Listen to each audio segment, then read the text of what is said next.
BRS working president KTR ACB విచారణకు హాజరయ్యారు. Court అనుమతితో కేటీఆర్ వెంట లాయర్ రామచంద్రరావు కూడా ఏసీబీ ఆఫీస్కు వెళ్లారు. ఇక దీనికి సంబంధించిన పూర్తి సమాచారం మా ప్రతినిధి ఉదయ్ అందిస్తారు. Uday, ACB joint director Rutiraju, additional SP Narender, DSP Majid Khan KTR ను విచారిస్తున్నట్టు తెలుస్తుంది. విచారణ ఇంకా కొనసాగుతూనే ఉంది. అప్డేట్స్ ఏంటి ఉదయ్? మీరు చెప్పినట్టుగానే BRS party working president KTR గారి ఏసీబీ విచారణ ఇప్పటివరకు కూడా కొనసాగుతుంది. దాదాపు ఉదయం 11 గంటల నుంచి కూడా ఈ విచారణ ప్రారంభమైంది. ఈ విచారణలో కూడా అనేక ప్రశ్నలు కూడా కేటీఆర్ గారిని అడిగిరని కూడా మనకు తెలుస్తూ ఉంది. అంటే మరి కాసేపట్లో మరొక గంట కానీ 2 గంటలు కానీ కొనసాగే అవకాశం ఉందని చెప్పేసి మనకు కొంత సమాచారం వచ్చింది. దాంతోపాటు బీఆర్ఎస్ పార్టీపై కాంగ్రెస్ ప్రభుత్వం ఇప్పటికే కుట్రలు పన్నుతుందని చెప్పేసి బీఆర్ఎస్ పార్టీ నాయకులు తెలుపుతున్న పరిస్థితి కనిపిస్తూ ఉంది. దాదాపు ఉదయం నుంచి కూడా బీఆర్ఎస్ పార్టీ ఎమ్మెల్యేలు కావచ్చు, మాజీ ఎమ్మెల్యేలు, చైర్మన్లు, మాజీ చైర్మన్లు, పార్టీ ముఖ్య నాయకులు కూడా ఇప్పుడు తెలంగాణ భవన్లో కూడా ఉదయం నుంచి కూడా ఇక్కడ ఉన్నారు.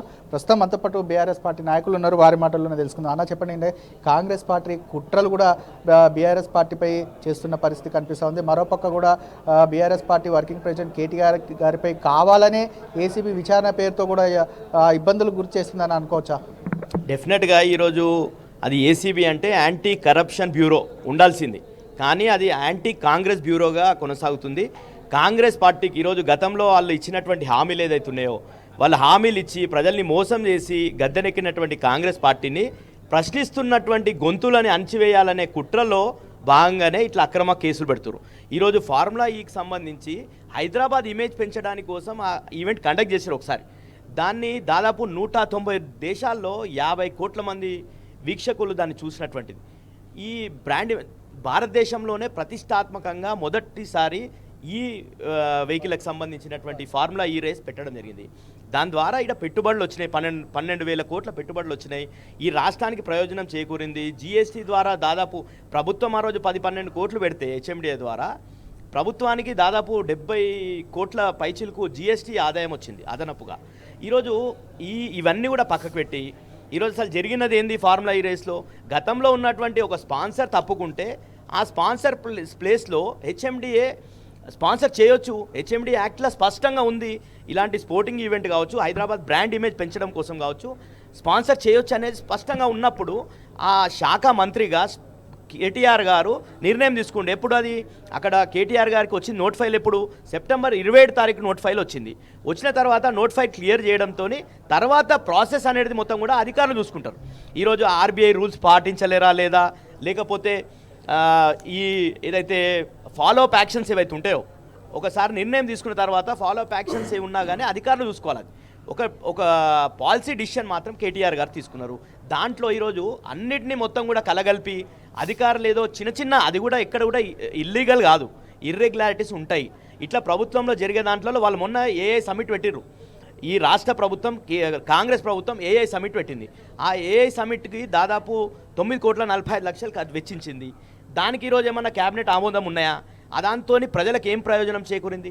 ఇట్లా కాబట్టి ఇది కక్షపూరితంగా రేవంత్ రెడ్డి గారు పెట్టినరు. స్పష్టంగా ఒక విషయం ఏంటంటే కేటీఆర్ గారు స్పష్టంగా చెప్పింది ఏంటంటే ఎలాంటి అవినీతి, ఒక అరా పైసా అవినీతి చేయలేదు. ఒకవేళ మీరు అవినీతి రుజువు చేస్తే నేను ఉరి శిక్షకైనా సిద్ధమని కేటీఆర్ గారు స్పష్టం చేయడం జరిగింది. ముఖ్యంగా అంటే కాంగ్రెస్ ప్రభుత్వం వచ్చినప్పటి నుంచి కూడా దాదాపు సంవత్సరం పాటు అంటే ఏదైతే ప్రభుత్వం మొదలైనప్పటి నుంచి ఏదో ఒక అంశంపై కూడా బీఆర్ఎస్ పార్టీపై కావచ్చు, అటు మాజీ మంత్రి BRS party working president KTR గారిపై కావచ్చు, వారి కుటుంబ సభ్యులపై ఇప్పటికే అనేక అసత్య ఆరోపణలు చేస్తూ కూడా ఏది రుజువు చేసుకోలేకపోయింది. ఈరోజు కొత్తగా మళ్ళీ ఈ ఫార్ములా రేస్ అని చెప్పేసి దాంట్లో అక్రమాలు జరిగాయని చెప్పేసి అదో కొత్త పంతాకి తెరలేపింది. దీన్ని బట్టి ఏం అర్థమవుతుంది? అంటే ఇబ్బందులను గురి చేయడమే కాంగ్రెస్ ప్రభుత్వ లక్ష్యం అంటారా?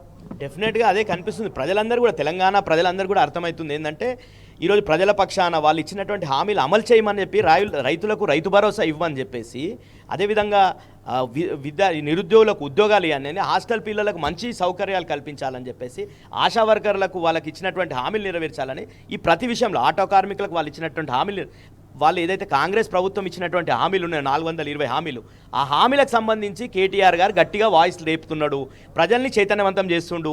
ప్రజలందరూ కూడా కాంగ్రెస్ పార్టీకి, కాంగ్రెస్ ప్రభుత్వానికి వ్యతిరేకంగా పోరాటంలోకి దిగుతున్నారు. కాబట్టి ఇవన్నీ భరించలేనటువంటి కాంగ్రెస్ పార్టీ అనేక రకాలుగా మనం చూసినాం. లగచెర్లలో రైతులు గిరిజనులు వాళ్ళు ప్రతిఘటిస్తే దాంట్లో కూడా కేటీఆర్ గారిని ఇన్వాల్వ్ చేసి జైల్లో పెట్టాలనే ప్రయత్నం చేసిండ్రు.